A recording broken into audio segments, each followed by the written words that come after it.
In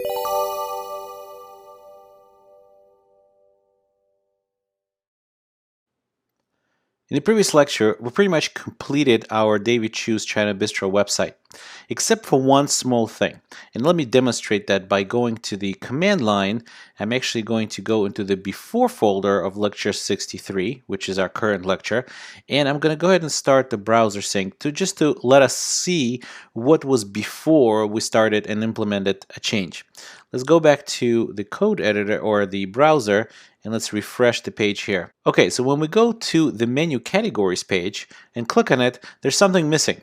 This menu right here, this menu button, should be highlighted just like that, but it's not. And the reason it's not is because obviously it's not a separate page, so the active class that used to be on here that used to light this up like that is not there. So what we need to do is unchange when this happens, when the menu categories page gets loaded, and for that matter, when the particular single category view gets loaded, we need this button to be in the active state. Let's go back to our code editor and see how we implemented that. We created this function called switch menu to active.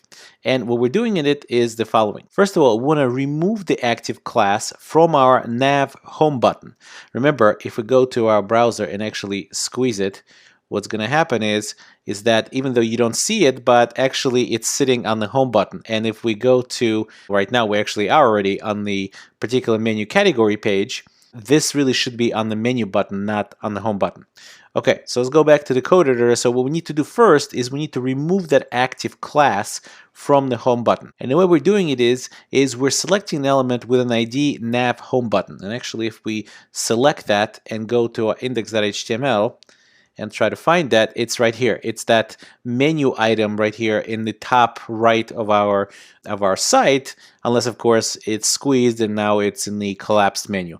But it's possible that the nav home button has the active at the moment, and actually that is the default when we load up the page, is that the nav home button, which is hidden on the desktop browser display, is the active one. So we need to remove this active class from the list of classes of here, and we need to insert it into the menu button instead.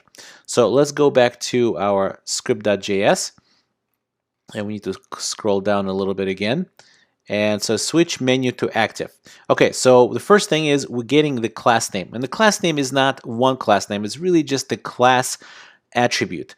And the class attribute can have many classes. In our case, in HTML here, you could see that it has visible, XS, and active. So there's a couple of classes that could be in there separated by spaces.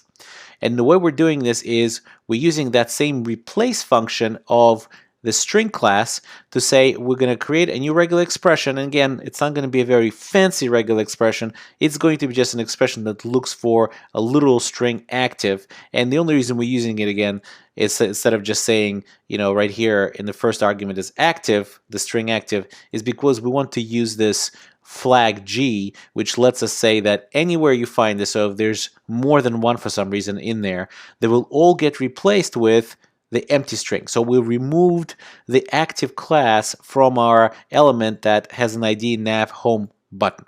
And the result of that, we're going to save in this classes variable. And then we're going to turn around and override the class names or the class name attribute value for that nav home button to the classes, but these classes are now, or the string is now without the active class. And the second thing we're doing is we need to add the active class to the menu button if it's not already there. So the first thing, we're going to go ahead and grab what are the class names that are inside this nav menu button and check if the index of active, this word active, is -1, and this function index of returns -1 if it cannot find the string inside the string that you're applying this method on. And if that's the case, we're going to go ahead and add classes equals classes plus active. This is what this plus equals, as you remember, means. And obviously we want to make sure to give it a space because there might be a class there already. So we'll put a space in here. And then we're again selecting, using our query selector, the nav menu button, and having that class name or the class name attribute equal to the classes that we just constructed, which is whatever classes were there before plus the active button. Okay, let's see if that actually works. Let's go back to our command line and switch our browser sync to being from before to after. And let's go ahead and fire up our browser sync. Let's go to the browser. And we could just close this and just simply refresh this. And here's our browser sync.